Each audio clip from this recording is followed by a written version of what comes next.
ሰላም ጤና ይስጥልን ተመልካቾቻችን ከዋሽንግተን ዲሲ ኢሳት ስቱዲዮ ያክብሩ ሰላምታችንን እናቀርባለን ልዩ ዝግጅታችንን አሁን ጀምረናል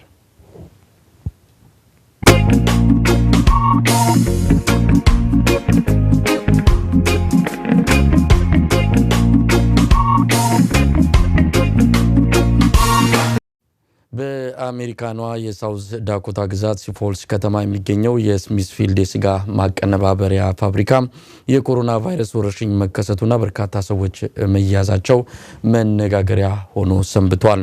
ከ3000 በላይ ሰራተኞች የሚገኙበት ፋብሪካ በርካታ ሰዎች በቫይረሱ መያዛቸው የተገለጸ ሲሆን ቁጥሩ እየጨመረ መሆኑንም ዘገባዎች ያመለክታሉ። በዚህ ፋብሪካ በርካታ ኢትዮጵያውያንና ኤርትራውያን የሚሰሩ ሲሆን ከ30 በላይ የሚሆኑት በዚህ ቫይረስ መያዛቸው ተገልጿል።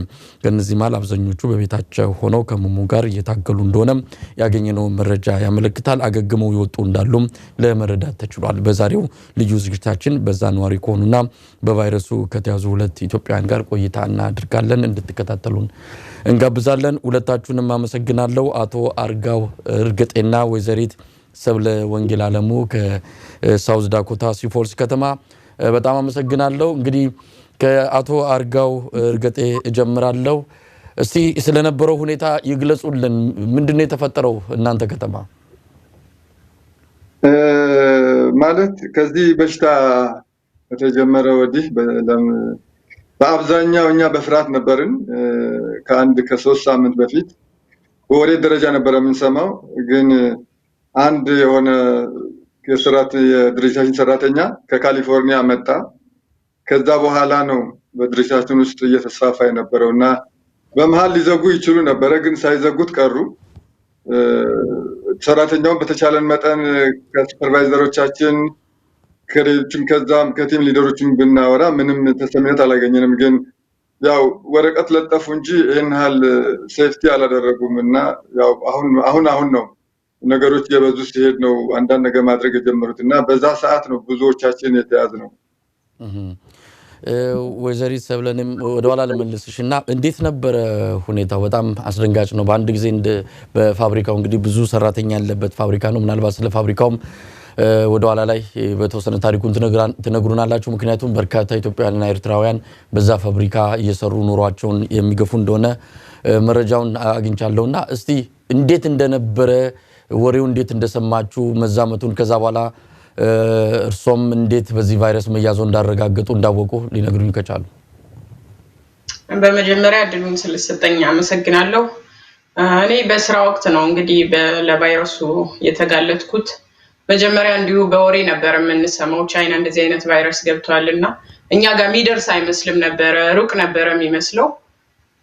ወሬው እየተሰማ በሄደ ቁጥር እንግዲህ እነሱ ይሰበስቡናል፣ እንደዚህ ነገር አለ ራሳችሁን ጠብቁ፣ ግን እኛ አንዘጋም፣ ምክንያቱም ካምፓኒው ምርቱን ማምረትና ወደ ገበያ ማቅረብ አለበት፣ ህዝቡን መመገብ አለብን፣ ስለዚህ ይዘጋል የሚል ምንም አይነት ተስፋ የለም።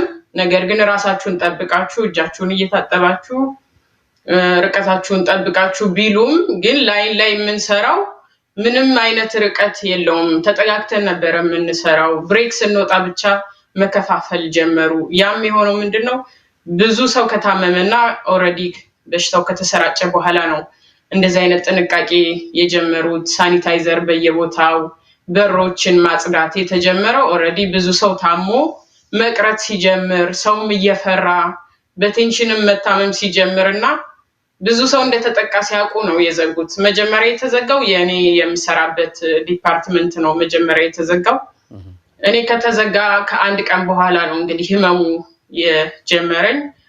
ወደ 3 ቀን መጥፎ የሚባል ህመም ነበረብኝ። ከዛ በኋላ ነው እንግዲህ ወደ ህክምና ሄጄ እንዲመረምሩኝ እንደዚህ አይነት ምልክቶችን ነገርኳቸው። ትኩሳት፣ ራስ ምታት፣ ይሄ ድካሙ ብዙ ነገሮች ነበሩና ስነግራቸው ውስጥ ገብቼ መታከም አልቻልኩም። እንዳጋጣሚ ሆኖ እነሱ የሚሉት የመተንፈስ ችግር ከሌለ በስተቀር መታከም እንደማይቻል ቤት ውስጥ ረፍት ማድረግ እንዳለብኝ ነው የነገሩኝ። ፈሳሽ ነገር የህመም ማስታገሻ መውሰድ እንዳለብኝ ነው እንጂ እንደዛም ሆኖ የኔ ዲፓርትመንት ብቻ ነው እንጂ ተዘግቶ ነበር፣ ሌላው ዲፓርትመንት እየሰራ ነበር። ምንም ይሄን ያህል የተለየ ጥንቃቄ ያደረጉት ነገር አልነበረም። ብዙ ሰው ነው የተጎዳው፣ ብዙ ሰው ነው የተያዘው፣ ብዙ ሰው እየፈራ ነበር፣ ቤተሰብ ነበር። ምንም ያወቅነው ነገር ስለሌለ መጥተን ከልጆቻችን ጋር ነበር የምንቀላቀለው። ምክንያቱም በወቅቱ በሽተኛ አንሁን አናቅም ነበርና በጣም ከባድ ጊዜ ነበር ያሳለፍነው። አቶ አርጋው እንግዲህ ፋብሪካውን በተመለከተ ምናልባት እንዲህ አይነት ጥንቃቄ የጎደለውን በሁለታችሁም እንደተገለጸው ብዙ ጥንቃቄ የጎደላቸው ነገሮች ሲደረጉ ነበርና አሁን ወይዘሪት ሰብለ እንግዲህ መጀመሪያ የነሱ ዲፓርትመንት ወይም የነሱ የሚሰሩበት ክፍል ነው የተዘጋውና በዛን ጊዜ ላይ ሌሎቻችሁ አልሰጋችሁም? በቫይረሱ በከፍተኛ ሁኔታ እዛ አካባቢ መሰራጨቱ እንደተገለጸ ወደ ስራ ቦታ መሄድ ሌሎች ነገሮችን እንደው ስጋት አልገባችሁም ነበረ? እውነቷን ነው። የእሷ ዲፓርትመንት አይ ቲንክ ኮንቨርሽን ይባላል። እዛ ነው በብዛት ተሰራጨ ብለው ነበረ እኛ ጋር የሚወራ የነበረው። ያው እሷም እንዳለችው በወሬ ደረጃ እንጂ እንዳልኩ አንድ ሰው ነበር የመጣው። ከዛ እነሱ ጋር ሲዘጋ እኛ ፍርሃት አደረብን፣ ብዙዎቹም እየቀሩ ኢቭን እኔ እንደ ወሬ ልንጣልና እኔ አሁን እነሱ ኮንቨርሽን እንደተዘጋ የኢትዮጵያኖች አሉ። ያው ባህላችን ታውቃለህ፣ ተባብረው ተሳብሮ መብላት ነው እና እንደማውቃቸው ጓደኞች የነበሩ ከዛ ከኔ ጋር አብረን ምሳ መብላት እኔ ይመስለኛል ያን ጊዜ ነው ያዘኝ እና ምንም እንትኑ አልነበረንም። እሷም እንዳለችው ሳኒታይዘር እንደዚህ ቀለል ያሉት ጥንቃቄው እንጂ በቁርጠኝነት የሰሩት ነገር አልነበረም። እና እኔ ያዘኝ የነበረው ይመስለኛል ከነሱ ጋር የመጣ አንድ ሰው ነበረ፣ ስሙን ባልገልጸውም አብረን ምሳ በልተናል። እነሱ ጋር ከተዘጋ በኋላ በ2 ቀን 3 ቀን ነው ቤት ከገባሁ በኋላ ምግብ መብላት ቴስት ሉዝ አደረኩኝ፣ ራስ ምታት በቃ ከዛ እንኳን ብዙም አልተሰማኝም፣ ግን ደስተኛ አልነበርኩም። ከዛ መላለሳለሁ። የሚገርም ነገር ስንገባ ቴምፕሬቸር ግንባራችን ላይ ይለካሉ። እንግዲህ እኔ ከያዘኝ 2-3 ቀን ነው ሳልመረመር ማለት ነው። ግን ነፃ ነው ይገባ ነበር ከጓደኞቼ ጋር በስነ ስርዓት ያለው ስራ እንኳን እንዳለችው ተዘጋግተን ነው የምንሰራው። እንግዲህ በዛ ሳይዝን ከሆነ እንግዲህ በእኔ አካባቢ ያሉ ሰዎች ሁሉ ኦልሬዲ ትራንስፈር አድርጌያለሁ ማለት ነው። እና ጥንቃቄያቸው በጣም ፖር ነበር። ግን በኋላ ጊዜ የነሱ ከተዘጋ ከሳምንት በኋላ ያን ሳኒታይዘር አድርጉ፣ ማስክ ሰጡን፣ በፊታችን የሆነ የምናደርገው ጭንብላ ከኮፍያ በላይ የሚደረብ ከዛ ሰጡን። ግን ኦልሞስት ተሰራጭተዋል። በቃ ኢቭን ተዘጋግተን የምንሰራው እንጃ 80% ይሆናል ኦልሬዲ ይዞታል። እና በጣም ከባድና አስጨናቂ ጊዜ ነበር። ብቻ የሆነ ሆኖ ፈርተናል፣ እግዚአብሔር ይመስገን። ወይዘሪት ሰብለ እስቲ ስለ ፋብሪካው ምናልባት ብዙዎች ኢትዮጵያውያን እንጀራቸው ላለፉት ከ20 ዓመታት ከዛም በላይ ፋብሪካው ከተቋቋመ አንስቶ ኢትዮጵያውያን ኤርትራውያን አበሻ የሚባለው ማህበረሰብ በስፋት የሚገኝበት እንደሆነ ይታወቃል። አንድም እንግዲህ የሰራተኛው ብዛትም ከ3000 በላይ እንደሆነ ነው መረጃዎች የሚያመለክቱት። እስቲ ስለ ፋብሪካውና ስለ ኢትዮጵያውያን ኤርትራውያን እዛ ስላለው ሁኔታ ይንገሩ። እንግዲህ ፋብሪካው ብዙ ሰራተኞችን ይዟል። እንዳልከው ኢትዮጵያና ኤርትራውያን ብዙ እንሰራለን። በቁጥር ይሄን ያህል ነው ብዬ መናገር ባልችልም ብዙዎች አለን እዛ፣ ብዙ ነው የምንሰራው። እኔ እንኳን ኦልሞስት አሁን 5 ዓመት ሆኖኛል እዛ ካምፓኒ መስራት ከጀመርኩኝ። ብዙ ኢትዮጵያውያን አለን። ያው ኃላፊነቱ ስላለብን ከባድ ቢሆንም ስራው ካለው ሁኔታ አንፃር ካለው አካባቢ ጥሩ ይከፍላሉ፣ ጥሩ ኢንሹራንስ አላቸው በማለት ያው እየተጎዳንም ቢሆን ረጅም ሰዓት 6-7 ቀን በመስራት ኑሯችንን እንግዲህ እያከናወንን ያለ ነው። ምክንያቱም ካለው አካባቢ የተሻለ ይከፍላሉ በማለት ከክፍያው ውጭ ደግሞ ያው አሜሪካ ኢንሹራንስ ነው በጣም ብዙ ዋጋ የሚያስከፍለውና 80% ይሸፍናል ስለሚባል ልጆችን ቤተሰብ ያለው ሰው ኢንሹራንሱ ጥሩ ስለሆነ ለዛ ነው የምንሰራው እንጂ ስራው ቀላል አይደለም። ብርድ አለ፣ 9-10 ሰዓት መቆም አለ፣ ፋኖች አሉ ስጋው እንዳይበላሽ። ብዙም ለሰው ሳይሆን እነሱ የሚጠነቀቁት ስጋው እንዳይበላሽ ምን ያህል ገንዘብ ያገኛሉ የሚለውን ነው እንጂ ለሰው የተለየ ትኩረት አይሰጡም። እና በድካም 5 ቀን 6 ቀን 7 ቀን ነው የምንሰራው። ረጃጅም ሰዓቶች ነው የምንሰራው። ቆመህ ነው የምትሰራው። ብሬኮቹ አጫጭር ናቸውና ሁሉም ሰው ኃላፊነት ስላለበት ነው እዛ እየሰራ ያለም ይመስለኝ። እንግዲህ ቀደም ሲል በምስሉ ላይ እንዳየነው ነው ፋብሪካው ስሚዝፊልድ የሚባል ነው የስጋ ማቀነባበሪያ ፋብሪካ እንደሆነ ነው የተገለጸው ምናልባት መረጃው የተሳሳተ ካልሆነ ከ3000 በላይ ሰራተኞች ያሉበት ነው ሲፎልስ ወይም ደግሞ በአጠቃላይ ሳውዝ ዳኮታ በዚህ በኮሮና ቫይረስ ስርጭት ከአሜሪካ ግዛቶች ቁጥሩ ትንሽ የሚባል ወይም ደግሞ የኛል ስርጭቱ መጠን የሰፋ ነው ተብሎ በስጋት የሚገለጽ አካባቢ አልነበረም ነገር ግን እዚህ ፋብሪካ ላይ የዚህ ቫይረስ ስርጭት እንደተከሰተ የሳውዝ ዳኮታ ስም ከሌሎቹ በስፋት ከሚከሰቱ ግዛቶች ተርታ መጠራት ጀምሯልና እስቲ አቶ አርጋው ክስተቱን እንዴት ይገልጹታል በጣም አስደንጋጭ ነበር በወቅቱ ስንሰማም ኢትዮጵያውያን በብዛት እዛ ይሰራሉ ሲባልም የኛ ወገኖች የኛ ዜጎች ሁኔታ ምን ላይ ነው የሚለውም በብዙዎች ኢትዮጵያውያን ዘንድ ሲነሳ የነበረ ስጋት ነው እንዴት ነበር እንደው ጥንቃቄ ጉድለቱ እንዳለ ሆኖ ማለት በፋብሪካው በኩል ያለው ጥንቃቄ ጉድለት እንዳለ ሆኖ እናንተስ ይሄ ነገር ሲከሰት እንደው ጥንቃቄ ማድረግ አልቻላችሁም ነበር ስራ ከመቅረት አንስቶ ርቀትን መጠበቅ ሌሎች ነገሮችን በአንድ ጊዜ እንደዚህ በርካታ ሰዎችን ያዘበትስ ምክንያቱ ምንድነው ይኸውልህ ምን መሰለህ አሁን እኛ በአብዛኛው ቅድም እንዳልከው የኛ ህብረተሰብና ኤርትራኖች እዛ ነው የምንሰራው በአብዛኛው እዛ ስለምንሰራ በዚህ በሳውዝ ዳኮታ በተለይ በሲፎልስ ውስጥ ኢንፌክሽኑ በትክክል ሶርስ የሆነው እዚህ ካምፓኒ ውስጥ ነው አሁን በዚህ በሳውዝ ዳኮታ ውስጥ ብዙ ከተሞች አሉ ትናንሽ እነሱ ጋር በጣም ተደምረው የኛ ያለንበት ይበልጣል በብዙ ድምር ማለት ነው ምክንያቱም ምንድነው ይሄ ስጋ ቤት ነው ለምን ብዙ አበሾች እንዳልኩ ኤርትራኖችም እዛ ስለምንሰራ ከዛ ይዘን የወጣነው ነው አሁን በሌላው ህብረተሰብ ነው እኛ ብቻ ሳይሆን በየሆነ ነፍሳን ልጄ ኦልሞስት እሷም በጀመራ ልጅ እህቴ እንዳለችው ሳላውቅ ነው ገብቼ ልጄም እንደዚህ በከልኳት ወዲህ እሷም አሁን ከብራ አድርጋለች እና ዋናው ሶርሱ ከፋብሪካው ነው መጀመሪያ አካባቢ በመጣ አካባቢ ሁሉ ህብረተሰብ ያው ተደናቅቷል ገብተዋል እንደገና ደግሞ እሱም ብቻ ሳይሆን እኛ እዛ ስፎል ማን ነው እዛ ሚስፊልድ የምንሰራው ሰራተኞች እኛም ሳይሆን ከህብረተሰቡ እንኳን አንዳንድ መገለል ሁሉ ነበረ እና ያን ስለምናቅ በተቻለን መጠን እቤት ነው አሁን የአበሻ ሱቆች ለሚሄድ ነጮች እንኳን ችግር የለም በተለይ እኛን ህብረተሰብ ላይ ባለው አንዳንድ የሚያገናኙ ነገሮች ምግብ ቤቶች ምናምን እነሱ ከፍራቻም አንፃር የኛንም ከዛ የምንሰራው ተጽዕኖ አድሮብን በተቻለን መጠን እንጠነቀቅ ነበር ግን ቁጥሩ ያበዛው ሁላችንም በአብዛኛው ማለት ነው ወይቴ እንዳለችው ጥሩ ክፍያም ስላለው ኢንሹራንስ ያው ቤተሰብ ኃላፊም ስለሆነን ብዙ በአብዛኛው ቤት አለው ወራዊ ክፍያ ሞርጌጅ አለ እና ከዛም በላይ ቢሉ አለ የግድ ያን ከቨር ለማድረግ በአብዛኛው ህብረተሰቡ ዛን የሚሰራው እና ከጥንቃቄ ብቻ ሳይሆን ይሄን ሁሉ የመጣው ከዛ ከመንሰራው ከመስራ ቤቱ ጉድለት ይመስለኛል ጋር አሜሪካ በጥንቃቄ ሴፍቲ ፈርስት ይላል በርግጥ በፊት ይሄ በሽታ ከመኖሩ በፊት በእነሱ በሚያደርጉት ጥሩ ጥንቃቄ ያደርጋሉ መቼም እኔ እስካለሁበት ድረስ እስከማውቀው ድረስ ግን አሁን እንዴት እንደተዘናጉ እንግዲህ እግዚአብሔር ይወቀው ለምን ችላ እንዳሉትም ብዙዎቻችን አሁን እነሱ እንደውም እርምጃ የወሰዱት ያለው በጣም ብዙ ህዝብ ሲያዝባቸው ላይ ደግሞ ጋቨርመንቱ የሲፎልስ ጋቨርመንት ተጽዕኖ አድርጎባቸው መጨረሻ ላይ ነው እንደውም ከዚህ በላይ ህብረተሰብ ይያዝ ነበር በኋላ ለ3 ቀን ዘግተውት ነው በዛ በወጣንበት ሰዓት ነው ሁላችንም ቴስት አድርገን ይሄ ሁሉ ሰው መያዝ በፊትማ ግፋቢል አንድ 5 ይሆናል ያቺ 3 ቀን በመዘጋቷ ማለት እሁድ ቅዳሜ እሁድ እና ሰኞ ደግሞ ክሊናፕ ለማድረግ አሁን እህቴ ያለችበት ዲፓርትመንት ለማጽዳት ብሎ ነው በኬሚካል በዛ 3 ቀን ውስጥ በወጣን ሰዓት በዚህ 3 ራሳችንን ወቅ ብለን ነው ቴስት ስናደርግ ይሄን ሁሉ ጉዳችን ያወቅነው ከዛ በፊት ብናውቅ ኖሮ አትሊስት ቤተሰቦቻችን እንዳልኩ እንደኔም ልጅ ቤተሰብ አይበከልም ነበር እና እነሱም ጥንቃቄ ለምሳሌ እንዳልኩ በህዝብ ብሎ ሙቀት ሳይሆን እያንዳንዱ ህብረተሰብ በሳምንት ዘግተው ቴስት አድርጋችሁ ነው ብሎ ይሄ ሁሉ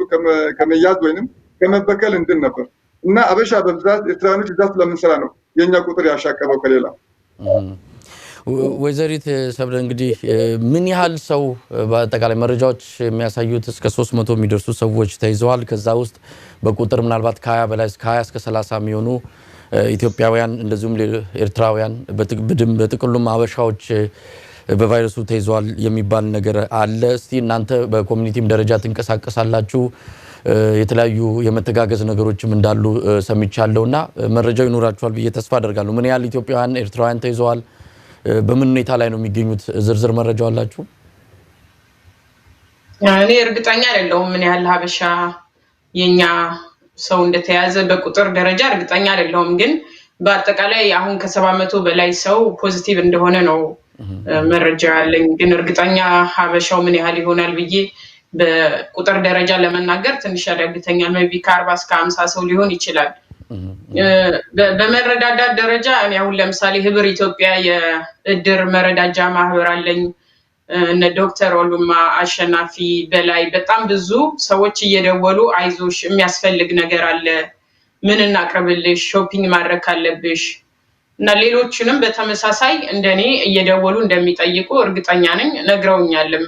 በየቀኑ እያንዳንዱ ሰው ተከፋፍሎ በኮሚቴ የሚያስፈልግ ነገር ካለ፣ ሾፒንግ መደረግ ያለበት ነገር ካለ ወይም ደግሞ አንኤምፕሎይመንት አፕላይ ማድረግ የምንፈልግ ከሆነ በየቦታው እየደወሉ የተጠቁ ወገኖቻችንን እያበረታቱ በጸሎትም በሞራልም በድጋፍም እንግዲህ በስልክ እየደወሉ አይዟችሁ ይሉን ነበርና በዚሁ አጋጣሚ እነሱን በጣም ማመስገን እፈልጋለሁ። ከቤተሰቦችና ከጓደኞቼ ውጭ በጣም ድጋፍ ይሰጡኝ ነበር። የሚያስፈልገውን ነገር ትኩስ ነገር መውሰድ እንዳለብኝ፣ መበርታት እንዳለብኝ፣ እንዳልደነግጥ በጣም ይረዱኝና ያበረታቱኝ ነበር። አቶ አርጋው ምናልባት አሁንም ተመሳሳይ ነገር ነው። የኢትዮጵያውያን ሁኔታ ይታወቃል በዚህ በቫይረሱ የተያዙ ምክንያቱም ኮሚቴ ውስጥ እንዳሉ ሰምቻለሁና በመረዳዳቱ ላይም በዚህ አጋጣሚ መረጃውን ሊያገኙ ይችላሉ በሚል ነው። ኢትዮጵያውያን ምን ያህል ይሆናሉ? በምን ሁኔታ ላይ ይገኛሉ? የከፋ ደረጃ ላይ ደረሰስ አለ ወይ? እንግዲህ ስለናንተ ወደ ኋላ ላይ እመጣለሁ። ሁለታችሁም በዚህ ቫይረስ ተይዛችሁ እንግዲህ ህመሙንም አልፋችሁ ከባዱን ጊዜ አልፋችሁ ማገገሙንም እንደው በዛ ላይ ጥሩ ሁኔታ ላይ እንደምትገኙ ነው የሰማሁትና ስለናንተ ወደ ኋላ ላይ እንመለስበታለን። እንደው በአጠቃላይ ኢትዮጵያን በቫይረሱ የተያዙት ቁጥራቸውን ጨምሮ በምን ሁኔታ ላይ እንደሚገኙ መረጃው አለ? እህቴ እንዳለችው እኔ ብዙም መረጃ የለኝም። ያው እስከ 40-50 ሰው ነው ያለው። ግን በአብዛኛው አሁን በእኔ አካባቢ ወንድም እህት ተባብለን ካለነው ሰው አንድ ሰው ብቻ ነው ያልተያዘው እና እኛ ብቻ ቢያንስ 15 እንሆናለን። ሁላችን ተይዘናል። እንግዲህ ያው 700 አካባቢ ነው። አሁን እንኳን ይበልጣል። ምን ያህል የኛ ሰው ምስ በጠቅላላው እዛ ከሚሰራው ነው። ግን ስፔሲፊክ አበሻ ኤርትራኖች ይሄን ያህል የሚን እስካሁን የወጣ ነገር የለም። እንዳልኩ ታዲያ እነኚህ የኛ እድር መረዳጃ እድር እግዚአብሔር ይስጣቸው መቼም። በተለይ እኔ አሁን ብቻዬን ያለሁት ልጅ አለች። እነሱ ባይደርሱልኝ ኖሮ በችግር ጊዜ ባይደርሱልኝ አሁን እንዳልኩ እንዳቶ በላይ አስጨናቂ ነው ዶክተር የሚባለው አቶ ጉልማ በጣም ነው የረዱን። በእውነት እንደው ለመናገር እስከሚገልጽ ድረስ ነው። ምክንያቱም በወቅቱ እኔ ቴስት ካደረኩ በኋላ ከቤት እንዳስጣነት ባልኩት በቤት ውስጥ ያው እዚህ ሀገር ያለው ምግብ ዩዝ ኤንድ ስሩ ነው። ለሳምንት ነው የምጠቀመው እና ቅዳሜ ዕለት ነው የተመረመርኩት። ወዲያው ቤት ገባሁ። ቤት ምንም ነገር የለም። ያው የሆነ ጥቃቅን ነገር ነው እና በዚህ ሰዓት የደረሱልኝ ማን ነው? ይሄኛ እድር ነው እና በዚህ አጋጣሚ ከልብ አመሰግናቸዋለሁ። ያው ሌላው ህብረተሰብ እየደወለ ይጠይቃል። ያው በሽታው ምን ያህል እንደሚጎዳ ከያዘ በኋላ ደግሞ ከሁኔታው ከምትሰማው በማስ ሚዲያ ከምትሰማው ያው እድናለሁ የሚለው ነገር 50-50 ነው እና ውስጣችን በጣም ተጎድቶ ነበረ። እነሱ መጥተው በሞራል በአንዳንድ ነገር ባይረዱን ኖሮ አይዟችሁ ባይሉን ኖሮ ከህመሙ የበለጠ እሱ ይጎዳን ነበር እና በጣም ጥሩ ነገር ነበር ያደረጉልን ነገር። በተረፈ እንግዲህ እግዚአብሔር ይመስገን። ቅድም አንተ እንዳልከው ዋናው መዳኑ ነው። ሪከቨር አድርገናል። እንግዲህ ለሚመጣውም ወደፊት ለሚያዙም በተቻለን መጠን እያስተማርን እግዚአብሔርም እንዲያርቅልን እንግዲህ በጸሎት ፈጣሪ እንለምናለን። አቶ አርጋው እርሶ አካባቢ 15 ነው ያሉኝ። እርሶ የሚያውቋቸው በእርሶ ዙሪያ ያሉ በእኔ አካባቢ በምን ሁኔታ ላይ ነው ያሉት? እነሱስ አገግመዋል ወይስ የከፋ ደረጃ ላይ ደረሳለ? ከመሃላችሁ አንዱ ወንድሜ መጀመሪያ ሳያውቀው መሰለኝ እንግዲህ ይሄ በሽታ ደግሞ የሚጎዳው ሌላ ተጨማሪ በሽታ ካለብህ ነው እንጂ እንደ ኖርማል ከሆንክ ብዙም አይጎዳም።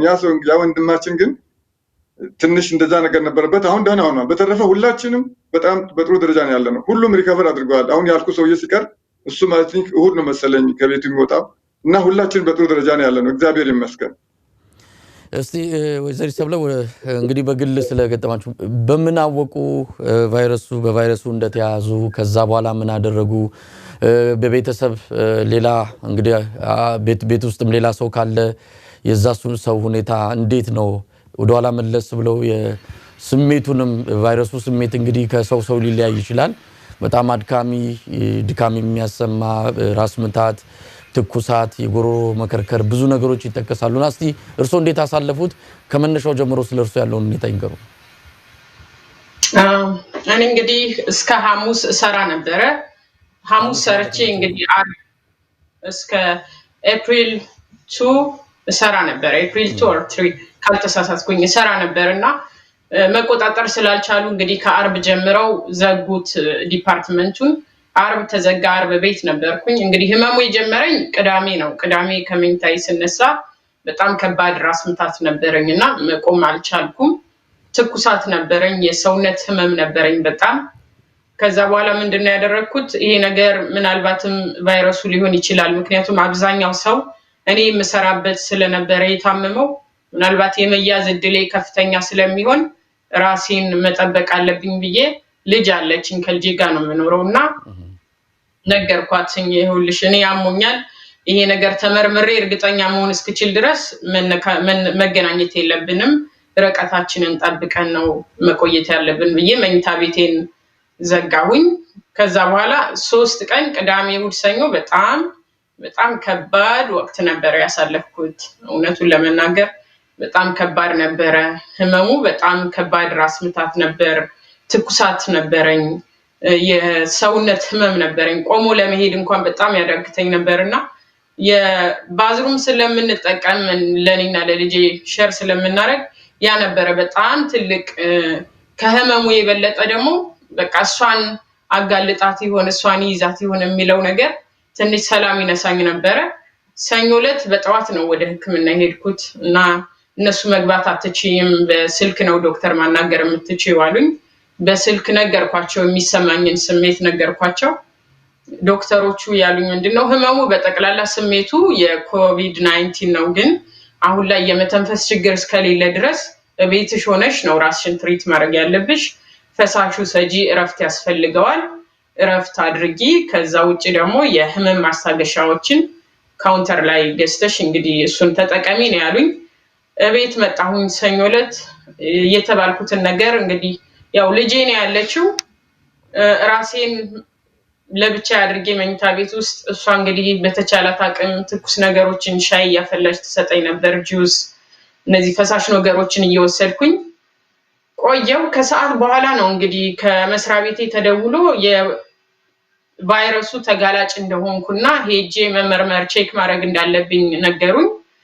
የሰጡኝ ቁጥር ነበር፣ በዛ ደውዬ አናገርኩኝና ወደ ምርመራ ጣቢያ ሄድኩኝ። ወደ ምርመራ ሄጄ ኦልሞስት ከ3 ሰዓት በላይ በጣም ፈታኝ ወቅት ነበረ። ወረፋው ረጅም ወረፋ ነበረ። ከ3 ሰዓት በላይ ቆይቼ ነው እንግዲህ ቴስት ያደረኩት ማለት ነው።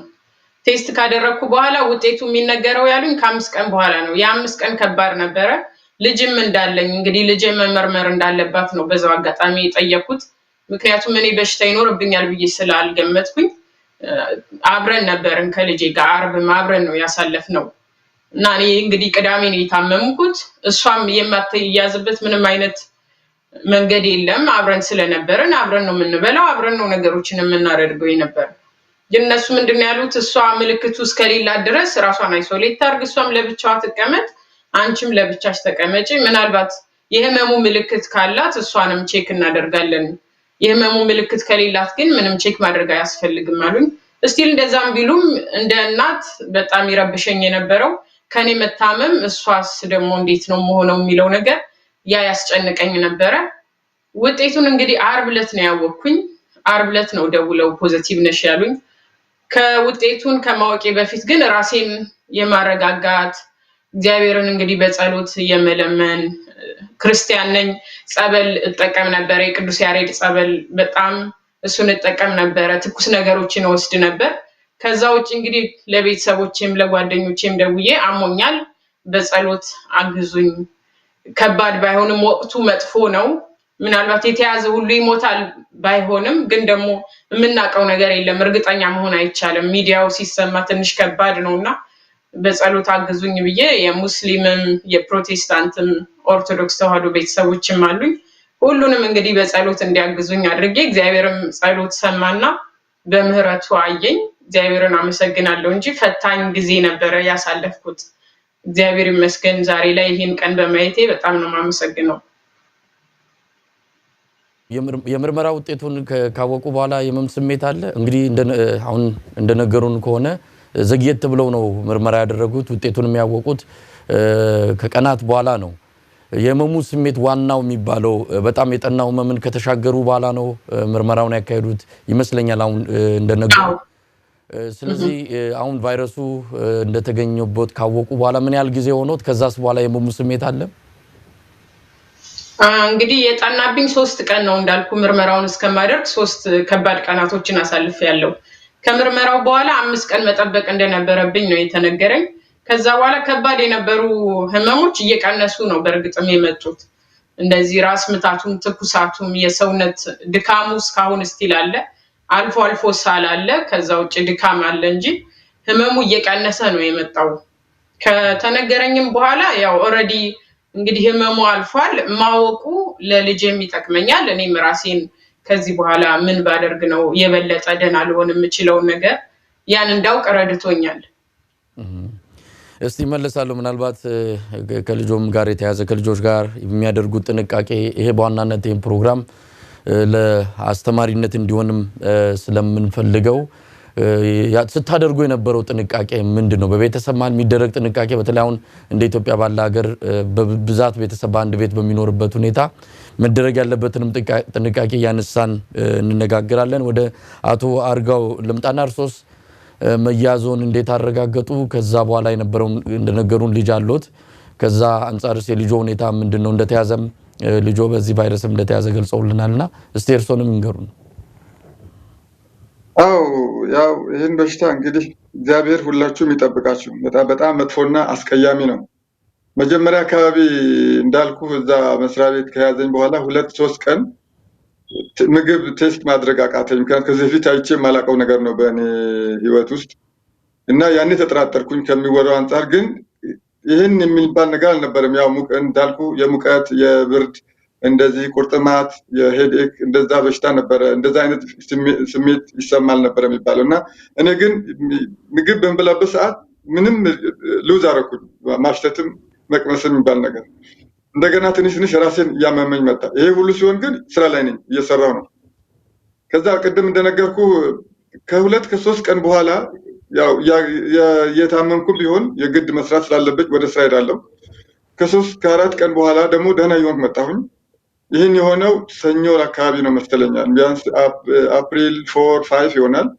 ከዛ አፕሪል 7 ላይ እንዳልኩ ቅዳሜ ለሲዘጋ ቅድም ካልኩ ከጓደኞቼ ጋር ተነጋገርንና ወረፋ ይበዛ ነበር እዛ እነዚህ ስሜቶች ሲያዩ አልጠረጠሩም ኮሮና ሊሆን ይችላል የኮሮና ቫይረስ ሊሆን ይችላል ብለው አልጠረጠሩም በደም ተርጥራለሁ እንጂ ከዛ በኋላ ጀምሮ ኢቭን ይሄን ከሰማሁ ጊዜ ጀምሮ አሁን ያልኩ ሰው አንድ ሰው ከካሊፎርኒያ መጥቶ እሱ አለበት ከተባለ በኋላ እኛም ላከ የሆነ ሰው አለበት ከተባለ ሳይታመን በፊት ራሴን ለይቻለሁ ቤት አለኝ ልጄ አፕስቴ ያርኳት እኔ መሃል ላይ ሆኜ በቃ እንገናኝም ነበር እና እሷ ሊተላለፍባት የቻለው ምንድነው በሆነ ገልጽ ያለው ምንድነው የበር እጀታ በቃ የተያያዝነው በሱ እጀታ ምናልባት ደግሞ እንዳልኩ ከበር አረግ ነበር እኔ ሳሎን ቤት ሊቪንግ ሩም ያለሁት አሁን ያለሁበት እሷ አፕስቴር ነው ያለችው ምናልባት በትንፋሽ አላቅም ግን ይመስለኛል በአብዛኛው በር ላይ አንድ እንጠቀማለን ስትወጣ አስገባ በር እንጠቀማለን እና አልፎ ባዝሩም አብረን እንጠቀማለን በዚህ ሆናል እሷ ያዛት ከዶክተር ጋር ተናግረናል እኔ እንዴት እንደያዛት አላውቅም ብዬ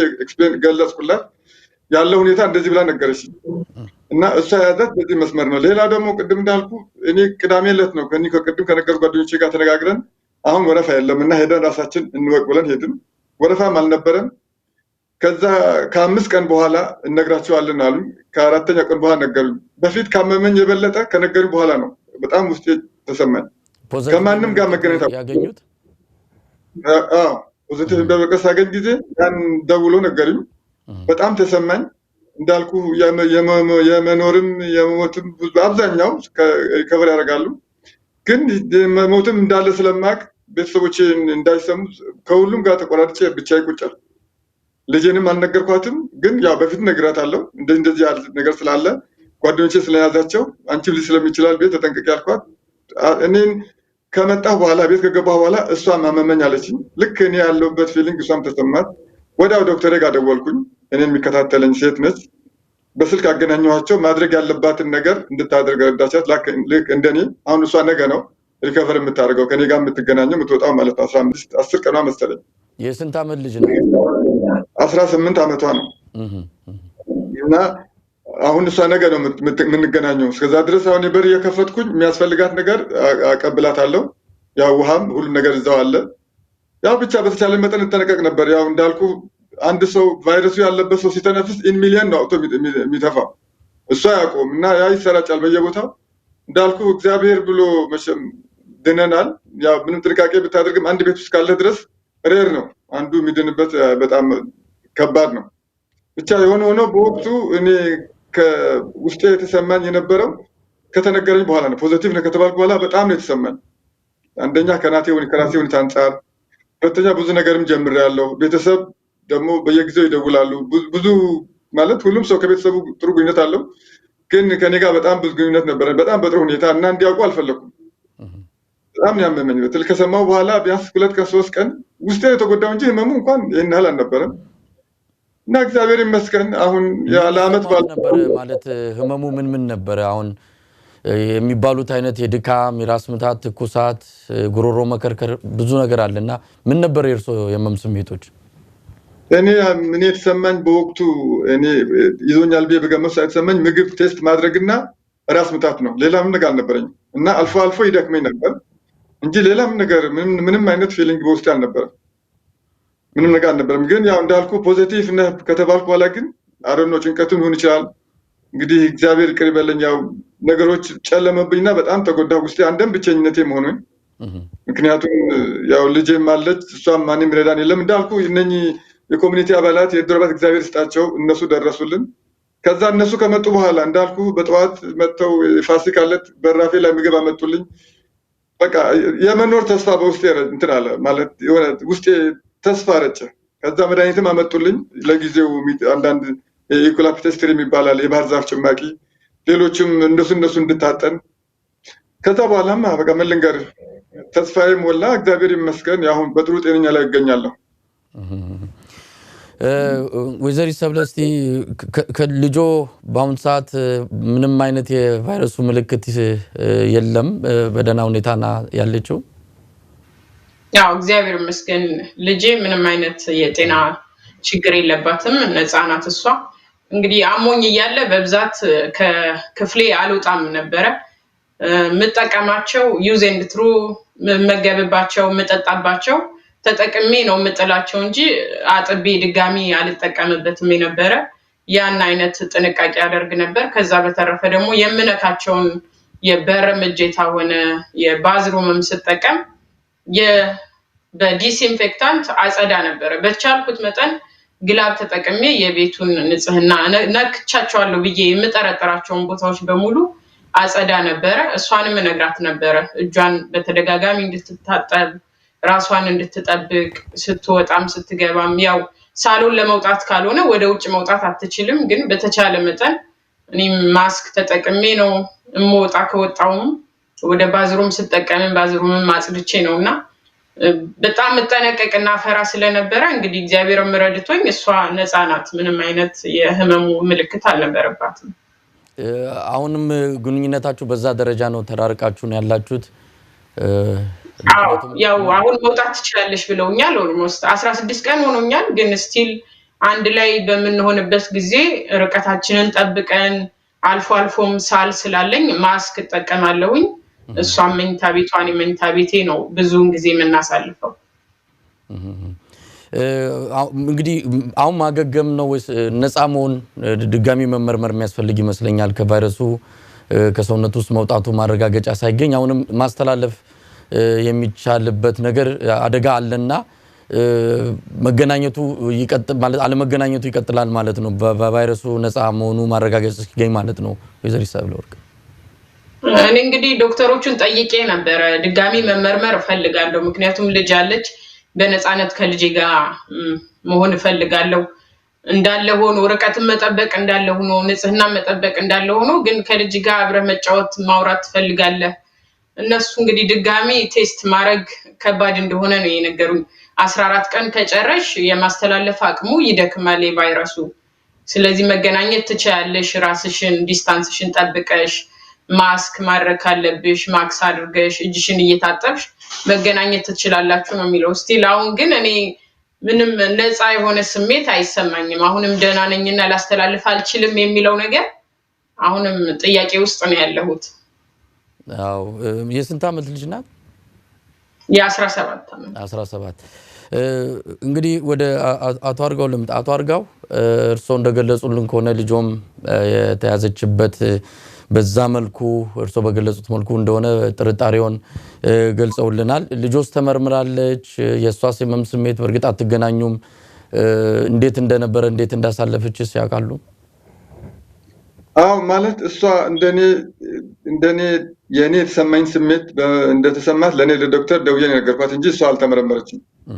ከዛ በኋላ ደግሞ ዶክተሯ ዳይሬክት ከሷ ጋር አገናኘኝ ብላኝ ከሷ ጋር አብረው አውርተዋል። ያለው ነገር ነገረቻት።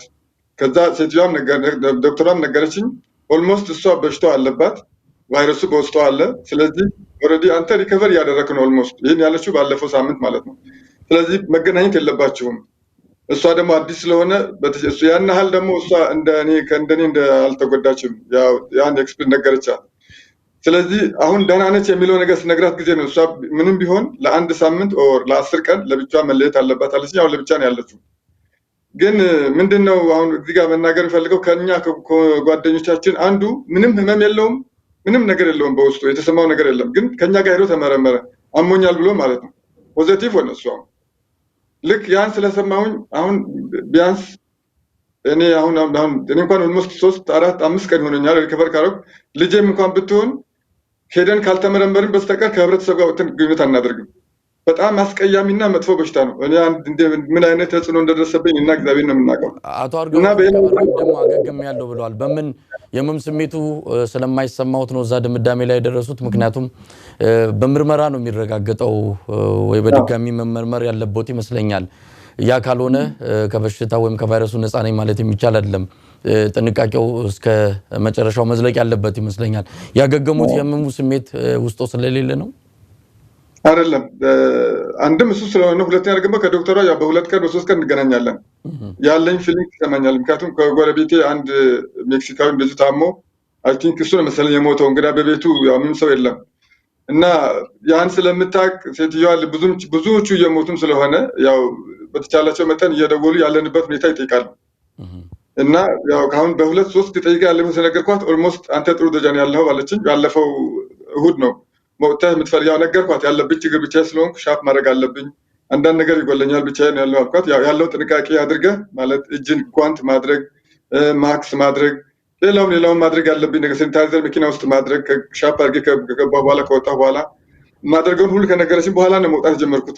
አንተም እንዳልከው አሁንም እየነገርኩ ያለሁት አገገምኩ ማለት በሽታው አለብኝ የለም ማለት አይደለም። ሄደህ ቼክ ማድረግ አለብኝ። እንደገና ልጄንም እንደዚሁ። ልጄ አሁን ብዙም አልተጎዳችም። እንደዚሁ ሁለታችንም አብረን ቼክ ካደረግን በኋላ ነው ከህብረተሰብ መገናኘት አለብን። ሌላውም ሰው ቢሆን አሁን ጓደኛችን እንዳልኩ እሱ ምንም ህመም የለውም፣ ግን ፖዚቲቭ ነው። የሚገርም ነገር የመጀመሪያ ልጁ ግን ታመመች። እሱ እዛ ነበር የሚሰራው፣ ያው እሱ መጥቀስ ባያስፈልግም እና ቤተሰቡ ሁሉ ኦልሬዲ ፖዚቲቭ ነው ማለት ነው።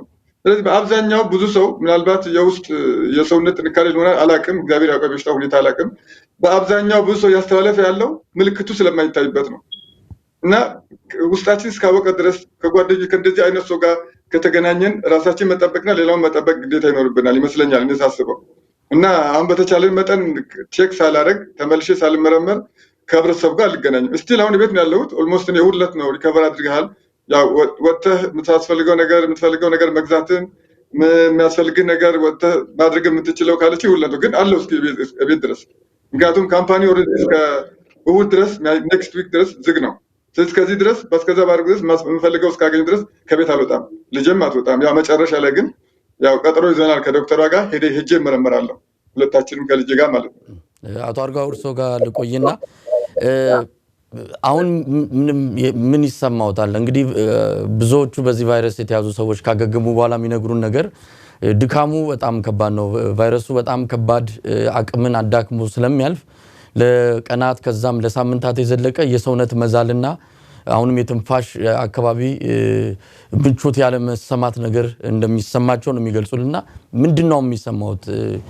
አንዳንድ ስሜቶች አሉ። የለኝም የሚሰማኝ ነገር እንዳልኩ አልፎ በፊትም ነበረኝ። ራሴን ያመኛል፣ በፊትም ማለት ነው እዛ ኢትዮጵያም ያለው ያመኝ ራሴ አሁን አልፎ ያመኝ አጥኝ ተነካክቶ ይሆናል። በተረፈ ድካምም የለብኝም ህመምም የለብኝም። ያው እግዚአብሔር ይመስገን ሙሉ በሙሉ ጤነኛ ነኝ። በዚህ ቀናት ማለትም እርሶም ታች ሆነው ልጆም ከላይ ሆኖ በኳራንቲን ባደረጋችሁበት ወይም ራሳችሁን አግልላችሁ በቆያችሁበት ቀናት ማን ነው ምግብ የሚያቀርብላችሁ? ማን ነው ምግብ የሚያበስለው? እንዴት በጣም ከባድ ጊዜ እንደሆነ ስለተረዳው ነው ጥያቄውን ያነሳሁት። በጣም ከምነግርህ በላይ ምናልባት ብነግርህ ጥሩ ሌላውም ሰብ ስለምረብሽ በነገርሽ በጣም የተጎዳሁት ያው እሷ ነበረች የምትሰራው እሷ ስለምትሰራ እሷም አሁን ለአንድ ሳምንት ያህል እንዳልኩ አሁን 12 13 ቀን 10 ቀን አካባቢ ይሆናል እሷ ላይ ሆነች። ያው ራሴ እሰራለሁ። አሁን እንኳን እግዚአብሔር ይመስገን ከወጣሁ ጀምሮ ሻፕ አድርጌ እመጣለሁ። በፊት ግን እንዳልኩ አቶ በላይ ይባላል እግዚአብሔር ይስጠው የድራችን አባል ነው ማነው ሊደር ነው መሰለኝ። እሱ አምጥቶ ምግብ ሰጠን። እሱን ያው ቀስ ብለን እንዳያልቅብን አድርገን ተጠቅመን ያው ውሃ አለ ውሃ በብዛት ሻፕ አድርገን ነበር። በቃ በእንደዛ ነው ያሳልፍነው። ግን ከባድ ነበር። ያው ሰው ሀገር ዘመድ በሌለበት የምታሳልፈው ነገር እግዚአብሔር ይመስገን ምን ቀን አለፈና ወገኖቻችን በእኛ ይለፍ ሌላ ወገኖቻችን እግዚአብሔር ብሎ አያዛቸው እና በጣም ከባድ ነበር። ለእንደዚህ አይነት ለወንድ ይከብዳል። ለሴቶች አትሊስት እነሱ ይሻላሉ። ወይዘሪት ሰብለ ወንጌል እስቲ እንግዲህ ልጆ የ17 ዓመት ነው። አስቸጋሪ ነው ያው የቫይረሱ የምንሰማው ነገር ዱብዳ ማለት እንችላለን ዓለማችን ላይ የመጣው የዛ ደግሞ በቫይረስ ተይዞ በተለይ በእንደዚህ አይነት የቤተሰብ ሁኔታ አስቸጋሪ እንደሆነ እንረዳለንና እርሶስ እንዴት ይገልጹታል? ይሄንን ያሳለፉትን ጊዜ በጣም ከባድ እንደሆነ አንስተዋል። ምግብ ውሃው ሁሉን ነገር በጣም ከባድ ነው። እንዴት እንደነበር እንደው ቢያጫውቱ። እንዴት በቃል እንደሚገለጽ አላውቅም። ስሜቱ በጣም ከባድ ነው። ግን አጋጣሚ ሆኖ ብዙም የምግብ ፍላጎት አልነበረኝም ከመታመሜም በፊት። እንግዲህ የህመሙ ምልክት ይሁንም እርግጠኛ አይደለሁም። ግን ብዙም የምግብ ፍላጎት አልነበረኝምና በህመሜም ወቅት ብዙ የምግብ ፍላጎት ስላልነበረኝ የምወስዳቸው የነበሩት ትኩስ ነገሮችን ነው። ያን ደግሞ ያው እንግዲህ ልጄን እየጠየቅኩኝ ሻይ እንድታፈላልኝ ጁስም እንድታፈላልኝ እያደረኩኝ እሱን ነበረ። የብርቱካን ጁስ አፍልታ ትሰጠኝ ነበር። ሻይ በጅንጅብልና ፈሳሽ ነገር ነበረ ሞስሊ ነበረው። ከኔ ይልቅ የሚያስጨንቀኝ የነበረው የሷ ነው። ብዙም ምግብ እንደዚህ አይነት አጋጣሚ ካልመጣ በስተቀር ብዙም ምግብ ማብሰል አትችልም ነበርና አብዛኛውን ጊዜ በቀን አንዴ ብቻ በልታ ነው የምታሳልፈው። ያው እኔ ህመሙም ስላለ ምንም አይመስለኝም ብበላም ባልበላም ፍላጎቱም ስለሌለ ፈሳሽ ነገር ካገኘው ምንም ብዙም አልቸገርም የነበረ። ግን እሷ የማብሰል ልምዱ ስለሌለ እሷ አሁን ምን ሰራሽ ምን በላሽ ብዙ ጊዜ ቪዲዮ ኮል እያደረግን ይሄን አድርጊ ይሄን ጨምሪ ይሄን ስሪ ይሄን እየነገርኳት ነበረ እየሰራች ራሷንም እኔንም ትንከባከብ የነበረው እና ከባድ ጊዜ ነበረ። አሁንስ ጥንቃቄው እንደቀጠለ ነግረውናል። ምናልባት የዶክተሩ ጋር ደውለው በርቀት ሆናችሁ መቀጠል መገናኘት ትችላላችሁ ርቀታችሁን እስከተጠበቃችሁ የሚል ነው። ይሄ እውነት ትንሽ ስጋት ስለተሰማኝ ነው። በምርመራ ተረጋግጦ ከቫይረሱ ነፃ ሆኖ ማረጋገጫ ባልተገኘበት ሁኔታ እንዲህ አይነት ምክሩም ምን ያህል አደጋ እንዳለው ይሰማኛልና እንደው የዶክተሩ ምክር እንዴት አዩት? እርሶ ለልጆ ያሉትን ስሜት እየገለጹልን ነው። በጣም እንደሚሳሱላት እየነገሩን ነውና ምናልባት እንደው ባንዳች የጥንቃቄ ጉድለት ልጆም በዚህ ቫይረስ እንዳትያዝ ምን ያህል እየተጠነቀቁ ነው ማለት እንችላለን? ከባድ ነው እንግዲህ እኔ ምኑን ተጠንቅቀ ምኑን እንደምትጠነቀቅ ነው አንዳንድ ጊዜ ግራ የሚገባኝ። በቻልኩት እጠነቀቃለሁ። ምግብም ሳበስል የተጠቀምኩባቸውን ነገሮች ከማጠብ ማስክ ከመጠቀም ጀምሮ ግን ምኑ እንደምትጠነቀቅ እርግጠኛ አይደለሁም። እግዚአብሔር ብቻ ነው የሚጠብቀው። ይሄ በሽታ አሁን ምን ብዬ እንደምገልጸው አላቅም። እኔ መመርመር ፈልጋለሁ ስቲል አሁንም እኔንም ልጄንም ድጋሚ ተመርምሬ ነፃ የሚለውን ነገር መስማት ፈልጋለሁ። አይምሮዬ እንዲያርፍ ፈልጋለሁ። አሁን ነፃ ነኝ። ግን ነፃም ብትሆን ደግሞ እንደገና ድጋሚ ይዘኝ ይሆን የሚለው ስጋትም አለኝ። እንደገና እኔን ይዘኝ ይሆን ልጄን ይዛት ይሆን? ምንም ያህል ብጠነቀቅ ጥንቃቄው ብቻ በቂ ነው መጠንቀቁ ጥሩ ሆኖ እያለ ግን በቂ ነው ወይ መጠንቀቁ ብቻ ከዚህ በሽታ ያድህናል ወይ የሚለው ነገር ትንሽ እርግጠኛ መሆን ከባድ ነው።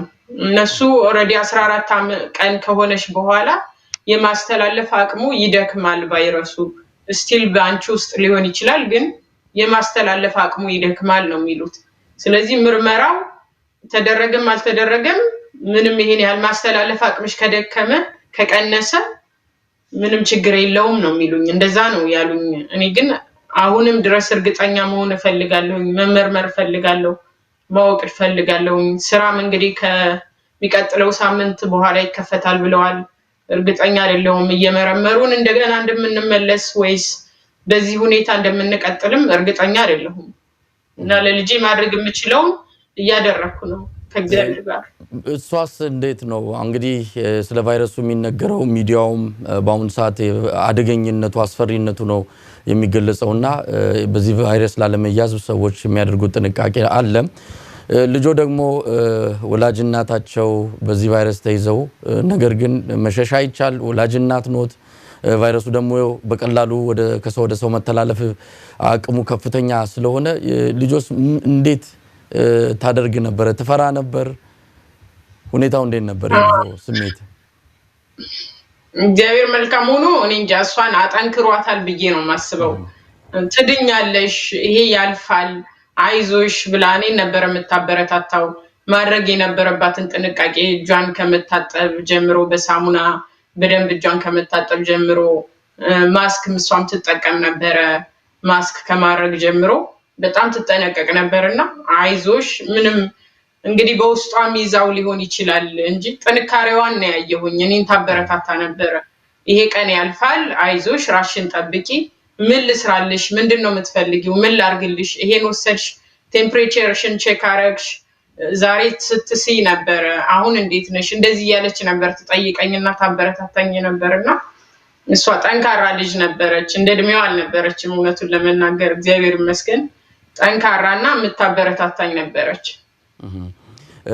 ወይዘሪ ሰብለ አሁን ስሜት አለ? ቀደም ሲል ድካም የሆነ የድካም ስሜት አለኝ የሚል ነገር አንስተው ነበር። እንደው ሌሎች ስሜቶች አሉ? እንግዲህ ድካም አለኝ፣ አሁንም ድካም አለኝ። ድካም ይሰማኛል፣ በጣም ይደክመኛል። አቶ አርጋው እንግዲህ ቀደም ሲል ያሉት ነገር አለ፣ እዛ አካባቢ መረዳዳቱ እንዳለ ሰምተናል። ምናልባትም ለሌላው አራያ ሆኖ የሚጠቀስ በመሆኑ በዛ በሳውዝ ዳኮታ ሲፎልስ ከተማ ኢትዮጵያውያን ያቋቋሙት መረዳጃ አንድ እድር ወይም ደግሞ ማህበር አለ። በዛ ከፍተኛ እንቅስቃሴ እየተደረገ እንዳለ ሰምተናል። በሌላ ፕሮግራም የዚህ ማህበር ሰብሳቢዎችን በዛ ማህበር ውስጥ የሚሰሩ ሰዎችን አግኝተን እናነጋግራቸዋለን። እንደው ምንድነው የሚደረግላችሁ ድጋፍ? ኢትዮጵያ እንዴት እየተባበራችሁ ነው? መጠያየቅ ላይኖር ይችላል፣ በአካል ቅርርብ ስለሚኖር አንዱ ጋር መጥቶ መጠያየቁ እንደማይኖር ይታመናል። ነገር ግን እንዴት እየተጋገዛችሁ ነው ያላችሁት? በአብዛኛው በስልክ ነው የምንገናኘው። ግን በስልክ ብንገናኝም እነሱ የሚያስፈልገን ነገር ቅድም እንዳልኩ ከምግብ አንፃር ጊዜያዊ ላይክ እንደ መድኃኒት የሆኑት መድኃኒቱ እንኳን ስፔሲፊክ መድኃኒት ባያገኙም ቅድም እንደነገርኩ ይሄ በውሃ ፍልተን እንጠጣው እንደገና የዝንጅብል ነጭ ሽንኩርት በተለይ እኔ ብዙኑ እንደዚህ ነገር ቤት ውስጥ አልነበረም እና እነሱ አምጥቶ ነበር ይረዱኝ የነበረው። እንደገና ደግሞ ዶክተር አለ፣ አንድ ኢትዮጵያዊ ዶክተር አለ፣ ዶክተር ስሙ ጠፍቶኛል። በስልክ የደወለ ማድረግ ያለብኝ ጥንቃቄ እንዴት ማድረግ እንዳለብኝ እንደገና ደግሞ ከልጄ ጋር ያለኝ ነገር እሱ በአብዛኛው እሱ በነገረኝ መሰረት ነው። ከዛ አሁን እስከተለያየን በኋላ ውስጥ ምን ማድረግ እንዳለብኝ የነገረኝ ያለው እና ዶክተር እንደዚህ እውቀት ያላቸው በሕክምና እውቀት ያላቸው ሰዎች በማገናኘት እነሱም አይዟችሁ በማለት እንደገና ደግሞ ገንዘብ የሌላቸው ሁሉ እንኳን አቅም የፈለጋቸው እንኳን በአትሊ ከእድሩ አውጥቶ መሰለኝ እየረዷቸው ምግብ ሻፕ ያደረጉላቸው የሚገርም በጣም ልክ እንደ ቤተሰብ ነበረ ይንከባከቡን የነበረው እና ማህበሩ በዚህ ቢቀጥልና ማለት ነገ የሚሆነውን አይታወቅም። ጥንካሬው ጥሩ እንዳለ ሆኖ በተለይ አንዳንድ የተጎዱ ሰዎች አሉ ሊናገሩ የማይፈልጉ ለምን እንደሆነ አላውቅም። ይሄ በሽታ እኛ ፈልገን ያመጣ ነው አይደለም። አሁን ነው ሪከቨር አድርጌ አሁን ትናንትና ከወጣ በኋላ ነው የሰማሁት እና ግልጽ ተናግረው ቢነግሯቸው ነው ይደርሱላቸው ነበር እና በጣም የተጎዱ ሰዎች አሉ። በዚህ አጋጣሚ ችግራቸውን ለእነኚህ አትሊስት ለቅርብ ጓደኞቻቸው ካልሆነ ደግሞ ያውቋቸው የታወቁ ናቸው። አቶ በላይ ማለት የመርካቶ ባለቤት የነበረ ነው። አስጨናቂ ማለት የሊቀመንበሩ የእድሩ ሊቀመንበር ነው። ለእነሱ ደውሎ ቢነግራቸው ይረዷቸው ነበር እና እንደዚህ አይነት ሰዎች ከመናገር ፈርተው ዝም ያሉ ወይ ደግሞ በሰው ሲሰሙ ሰው ደውሎ ቢጠይቋቸው ጥሩ ነገር ይመስለኛል። ግን አንዱ ሰው በጣም የተጎዳ ሰው አለ። እኔ በዚህ አጋጣሚ የአቅሜን ያህል አድርጌ ባለፈው ሻፕ ያደረኩለት በራፍ ላይ አስቀምጬለታለሁ እና እንደዚህ አይነት በዚህ አይነት ስራቸው እንደዚህ ራሳቸው የደብቁ ሰዎች ግልጽ አድርገው አውጥተው ቢረዷቸው ይሄ አንድ በውስጥ ያለ ነገር ጋር ሰው እኛን የረዳ ነው። እኔና አንድ ወንድሜ እንደዚሁ ቴዲ ይባላል አብረን የረዳ ነው እና እነሱም በዚህ አጋጣሚ እነሱም ቢያስባቸው ምክንያቱም የተያዘ ሰው ከሞላ ጎደል ይታወቃልና ቢረዳቸው ጥሩ ነው የሚል ግምት አለና በተረፈ በጣም ጥሩ ነው። እግዚአብሔር ይስጣቸው። መቼም እግዚአብሔር ይስጣቸው። ሌላ ምን ማለት እንችላለን? ወይዘሪት ሰብለ ወንጌል ወደ ስራ ተመለሱ የሚል ነገር ስራ ሊከፈት ይችላል ይሄ ፋብሪካ የሚል ነገር ተነስቷል። እንግዲህ በአሜሪካ ስራ እንዲጀመር በፕሬዝዳንቱ ጭምር ግፊት እየተደረገ ነው ያለውና አሁን እንዲህ አይነት ከፍተኛ የሆነ ወረርሽኝ የተከሰተበት ቦታ ምን ያህል አስተማማኝ ቢሆን ነው ዳግም ወደ ስራ የምትገቡት የሚለውም ነገር የሚያስጨንቅ ነው። ምናልባት በዚህ ዙሪያ የእናንተ ስሜት ምን እንደሆነ አላውቅምና ምን ታስባላችሁ? ይሄ ነገር እንደው ተደራጅታችሁም ሊሆን ይችላል በጋራ ሆናችሁ ብዙ ኢትዮጵያውያን እና ኤርትራውያን እዛ ስለምትሰሩ ማረጋገጫ ሳይገኝ ዳግም ወደ ስራ መመለሱ አደጋ ካለው በሚል እንደው ምን ልታደርጉ ታስባላችሁ? እንግዲህ ከእግዚአብሔር ጋር ወይም በዚህ በህብር ኢትዮጵያ በኮሚኒቲው አማካኝነት ሜቢ ድጋሚ እየተመረመርን የምንገባበት ነገር የሚፈጥሩልን ከሆነ ያን ነገር ማመቻቸት የሚችሉ ከሆነ በዚሁ አጋጣሚ መልእክቴ ማስተላለፍ ፈልጋለሁ። እንደገና ተመርምረን ያው ያልተመረመረውም ያላወቀውም እንዲያውቅ ያወቀውም ደግሞ ቤቱ ሆኖ ራሱን ተንከባክቦ ጤናው እስኪመለስ ድረስ ራሱ እንዲጠብቅ የሚደረግበት ነገር ቢኖርና ቢመቻች እንግዲህ ጥሩ ነው። ይቅርታ ካልሆነ ግን በዚህ ሁኔታ ተመልሶ መግባት በጣም ነው የሚያስፈራው እውነቱን ለመናገር። ምክንያቱም ይሄ ሁሉ ሰው ተይዟል። እንግዲህ ከ700 ሰው ፖዚቲቭ ሆኖ ምን ያህሉ ሰው ነው እንግዲህ ተመልሶ ወደ ስራ የሚገባው? ያ የገባው ሰው ምን ያህል ሴፍ ሆኖ ነው ሰርቶ ድጋሚ እንደገና ወደ ቤታችን ነው ተመልሰን የምንመጣው? ድጋሚ ለመያዝም ደግሞ ይቻላል፣ ድጋሚ መያዝም አለ። ስለዚህ በጣም በፍርሃትና በስጋት ነው እኔ ራሴን ስገልጸው በጣም በፍርሃትና በስጋት ነው ተመልሼ ብገባ ድጋሚ መያዙ እድል አለ ወይስ እንዴት ነው የማደርገው ነገር የሚለው እስካሁን ጭንቀት ውስጥ ነው ያለሁት። አልወሰንኩም። አቶ አርጋውስ እንዴት ነው? በእርግጥም ያስጨንቃል።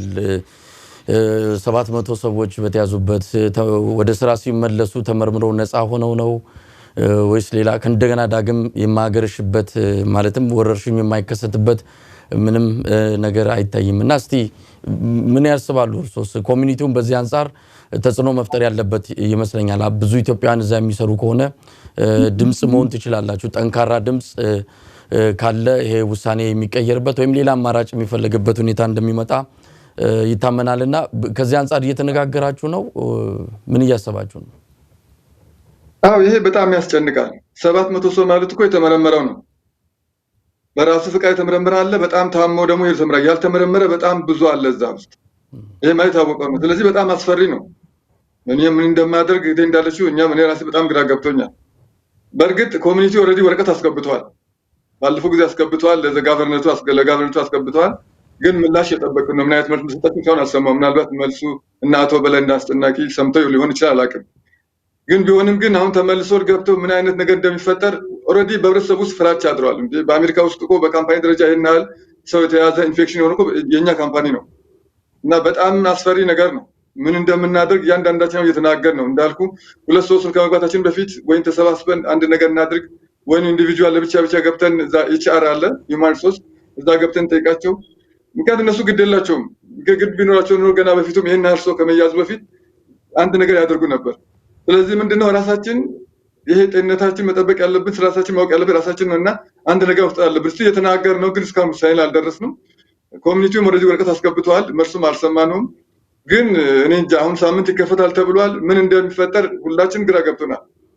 ያው እንዳልኩ ብዙ ነገር አለብን። እንግዲህ ያሩ ነው ምን እንደምናደርግ እስቲ መጨረሻው ላይ እንግዲህ በወሬም በኮሚኒቲው መግለጽ ተሰማለን። አዎ አቶ ፋሲል ሰጣርጋቸው ይባላሉ። እዛው እናንተ አካባቢ ያሉ እዛው በዚህ ስሚስፊልድ በሚባለው የስጋ ማቀነባበሪያ ፋብሪካ የሚሰሩ ሰው ናቸው። በዚህ በፌስቡክ መልእክት ልከውልናል። እኔም እዛ ነው የሚሰራው። ካምፓኒው አሁንም ስለ ቢዝነሱ ነው የሚያስበው። የሚቀጥለው ሳምንት ሊከፍቱ ነው። ምን ማድረግ እንዳለብን ግራ ገብቶናል የሚል መልእክት ልከውልናል። እንግዲህ በርግጥም ግራ የሚያጋባ የሚያስጨንቅ ነው። ከጤንነት በላይ ደግሞ ምንም ነገር የለምና ይሄን ነገር በጥንቃቄ እንድታዩት ነው። ወይዘሪት ሰብለ ወንጌል ኢትዮጵያውያን ከናንተ ከመማቹ ከተደረገው ከጥንቃቄያችሁ ጥንቃቄም ሳታደርጉ ከሆነም ጥንቃቄ ካለማድረጋችሁ ምን ሊማሩ ይችላሉ? ኢትዮጵያ ያለው ሁኔታ በስጋት የሚነሳ ነው። እስካሁን ባለው 116 ሰዎች በቫይረሱ እንደተያዙ ይነገራል። በቀጣይ ሊሆን የሚችለው ያስጨንቃልና የነበራችሁ ቆይታ ከመሙ ጋር የነበራችሁ ትንቅንቅ ያንን እንዴት አሸንፋችሁ አሁን እንዳገግማችሁ ለልጆቻችሁ ለማህበረሰቡ የምታደርጉት ጥንቃቄ ኢትዮጵያ ምን ሊማሩበት ይችላሉ ብለው ይገልጻሉ? ወይዘሪት ሰብለ ወንጌል እንግዲህ ከዚህ ህመም ሊወስዱት የሚችለው መጀመሪያ ራሳቸውን መጠበቅ አለባቸው። ራሳቸውን ሲጠብቁ ነው ሌላውን ሰው ሊጠብቁ የሚችሉት። ራሳቸውን ንጽህናቸውን መታጠብ ያለባቸው። እጃቸውን እየጠበቁ እየሰሩም ከሆነ ስራ ቦታ ላይ አንዱ ለአንዱ የኔ መኖር ለሌላው መኖር ስለሆነ ራሳቸውን መጠበቅ አለባቸው። መጀመሪያ ንጽህናቸውን የሚባሉትን ነገሮች ማድረግ አለብን። ብዙ ጊዜ ትኩረት አንሰጥም። ወይ ብዙ ሰው ካልሞተ ወይ ብዙ ሰው ካልተያዘ በበሽታው ሀገራችን ላይ ብዙ ጊዜ ትኩረት አንሰጥም። ትኩረት መስጠት አለብን። ይሄ በሽታ መጥፎ ነው፣ ገዳይ ነው። አደጉ የሚባሉ ሀገሮች እንኳን አልቻሉትም። የኛ የኑሯችን ሁኔታ፣ ባህላችን፣ ያስተዳደጋችን ሁኔታ ከባድ ነው። አብረን ነው የምንኖረው፣ አብረን ነው የምንመገበው። ማህበራዊ ህይወታችን በጣም ትስስር አለው። ግን ለጊዜው አሁን ላይ ያንን ነገር ትንሽ ገታ አድርገን ራሳችንን እየጠበቅን እጃችንን እየታጠብን የታመመ ሰውም ካለ በተቻለ አቅም ራሱን የሚጠብቅበትን የሚረዳበትን መንገድ በቻል ነው። በስልክም ሊሆን ይችላል። አይዞ እንዴነ ተሻለ ሆይ ይሄን አድርግ፣ በጸሎትም በመተሳሰብ ራሳችንን መጠበቅ አለብን። ኢትዮጵያ ሀገራችንን የእውነት ሰው በጣም ጥንቃቄ ያስፈልጋል። እንዴት ብዬ እንደምገልጸው አላቅም። ስለ ኢትዮጵያ ሳስብ በጣም የሚጨንቀኝ ውስጥ የሚረብሸኝ ነገር ስለ ኢትዮጵያ ሳስብ ነው። ምንድነው የሚሆነው? ድህነታችን በራሱ አንድ በሽታ ነው። እባካችሁ ማስተላለፍ የምፈልገው መልእክት እባካችሁ ራሳችሁን ጠብቁ። በቃ ይሄን ነገር ቦታ ስጡት። አውቃለሁ እግዚአብሔር አለን፣ ግን እግዚአብሔርን ደግሞ እኛ ልንረዳው ይገባል። እጃችንን በመታጠብ ርቀታችንን በመጠበቅ ያለውን ነገር አድርጉ የምንባለውን ነገር እያደረግን እባካችሁ ራሳችሁን እንድትጠብቁ፣ ቤተሰቦቻችሁን፣ አካባቢያችሁን፣ ማህበረሰባችሁን፣ ሀገራችሁን እንድትጠብቁ በእግዚአብሔር ስም እለምናችኋለሁ።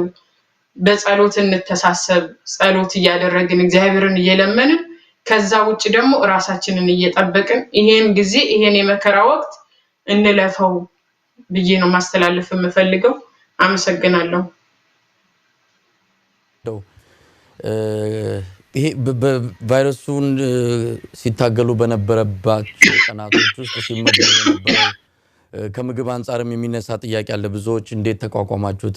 እርሶ ደግሞ የምግብ ፍላጎት የቀድሞውንም የተዘጋ በመሆኑ በምግብ አልተቋቋምኩትም የሚል ነገር አንስተዋልና ሰዎች በዛን ጊዜ የሚያደርጉትስ ከአመጋገብ ጀምሮ ሌላም ነገር ካለ ከእርሶ ልምድ ምን እንማራለን?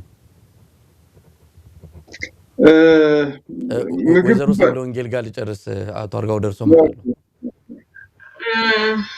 አጋጣሚም ሆኖ ይሁን አላቅም። እንግዲህ እኔ ብዙ የምግብ ፍላጎት አልነበረኝም። እውነቱን ለመናገር ብዙ ጊዜ ወስዳቸው የነበረው የማር እንደዚህ የነጭ ሽንኩርት፣ ጅንጅብል እያፈላሁኝ በሻይ መልክ፣ የጥቁር አዝሙድ ዘይት እነሱን እጠቀም ነበረ። እቤቴ ሆኜ ደግሞ እንቅስቃሴ አደርግ ነበረ። ያተነፋፈስ ሁኔታዬን ለቼክ ለማድረግ እንቅስቃሴ አደርግ ነበረ መኝታ ቤቴ ውስጥ ሆኜ። ከዛ ውጪ ደግሞ እንግዲህ በጸሎት እግዚአብሔርን እጠይቅ ነበር እንጂ ብዙም የምግብ ፍላጎት ስላልነበረኝ እኔ ይሄን ብሉ ይሄን አትብሉ ማለት አልችልም። ግን እግዚአብሔር ፈቅዶለት መብላትና አቅሙ ያለው ሰው የመከላከል አቅሙን በምግብም ማዳበር አለበት። እንቅስቃሴ በማድረግም ትኩስ ነገሮችን ፈሳሽ ነገሮችን ነው እንግዲህ ሐኪሞቹም ውሰዱ እያሉ ያሉትና ትኩስ ነገር ፈሳሽ ነገር ባይለያቸው እጃቸውን ከመታጠብ አፋቸውን ከመሸፈን ርቀታቸውን ከመጠበቅ ውጪ በምግብ ደረጃ ፈሳሽ ነገር በብዛት ቢወስዱ ጥሩ ነው ብዬ ነው የምመክረው። አቶ አርጋው እንግዲህ የእርሶ ልጅም የተያዘችበትን ምክንያት ጥርጣሬውን የሚጠረጥሩትን ገልጸዋል። እጀታ የበር እጀታ ነክታ ሊሆን ይችላል እኔ ነካውትን ወይ ሌላ ነገር እንደዚህ ከዚህ ጀምሮ ከእርሶ ሌላው ምን ይማራል? የእርሶ አጋጣሚ ኢትዮጵያንን የሚያስተምረው ነገር ካለ ቢገልጹልን። አመሰግናለሁ። እኛ መማር ያለብን ይሄ በሽታ በጣም መጥፎና አስቀያሚ ነው። ከመያዙ በላይ ራሱ ተይዛል ብለህ ስትሰማ ወይ ሞታለህ ወይ ኖራለህ በውስጥ ከባድ ፍራቻ ያድራል እና ምንድነው የኛ ህብረተሰብ ይሄ በሽታ መፍራት ብቻ ሳይሆን መጠንቀቅ ያለብን አሁን ለምሳሌ አንድ ሰው የተያዘ እስከ ህመሙ እስከሚታይ ድረስ ቫይረሱ በውስጡ አለ፣ ማንም አይታወቅም። መጠንቀቅ የመሰለ ነገር የለም። ርቀት መጠበቅ፣ አፍንጫ መሸፈን፣ ከተቻለ እጀታ ጓንት ማድረግ፣ ጓንት እንኳን ከሌለ ገብቶ በደንብ መታጠብ፣ በሳሙና እጅን በደንብ አድርጎ መታጠብ። ምክንያቱም አጠገብ ያለ ሰው አታውቀውም፣ ይኑሮን የምታውቀው ነገር ጥንቃቄ ካለ ግን አጠገብ ኖረም አልኖረም አትሊስት ራስን ሴቭ አድርገሃል። እንደገና ደግሞ የተያዘ ሰው ካለ ደግሞ አለማግለል፣ ይህም በእኛ ስለደረሰ ቅድም እህቴ እንዳለችው ደውሎ አይዞህ በርታ ማለት የሚያስፈልገው ነገር ሁሉ ትሪት ማድረግ መርዳት። ምክንያቱም ያ ሰው የሆነ ነገር በተቸገረ ቁጥር የሆነ ግን ሊያስብ ይችላል እና በተቻለ መጠን ርቀታችን መጠበቅ፣ እጃችን መታጠብ። እንደገና ማንም ሰው ንጹህ የለም። ንጹህ መሆኑን የምታውቀው በመጨረሻ ሰዓት ምናልባት ክትባት ተገኝቶ በሽታ ተገኝቶ ያኔን መተማመን ነው። አሁን ግን የግድ ወንድሜ ስለሆነ እህቴ ስለሆነች እናቴ ስለሆነች አይደለም። ይኸው ልጅ እኔና በእኔ መጣ ልጅ ተይዛለች እና ቫይረሱ ዘምድና አያውቅም። በቃ አጋጣሚ ካገኘ ይሰራጫል። መተላለፊያው መንገድ በጣም ብዙ ነው። ጥንቃቄ ማድረግ መቻል አለበት እላለሁ። በተቻለ መጠን በምን አሸነፍኩት ብለው ያምናሉ? በተፈጥሮ የመቋቋም ብቃቶ ወይስ በተመገሙት ምግብ በምን አሸንፈው ከቫይረሱ ማገገም ቻሉ? እንደው ለትምህርት እንዲሆን ነው። ሌላው ከርሶ የሚማረው ካለ በሚል ነው። እኔ ያሸነፍኩት በእግዚአብሔር ኃይል ነው። እኔ ምንም መድኃኒትም አልወሰድኩም። ምንም የወሰድኩት ነገር የለም። ግን እንዳልኩ ቤት ውስጥ እንዳጋጣሚ በጣም ብዙም አይደለም ትንሽ ሽንኩርት፣ ዝንጅብል ነበረ።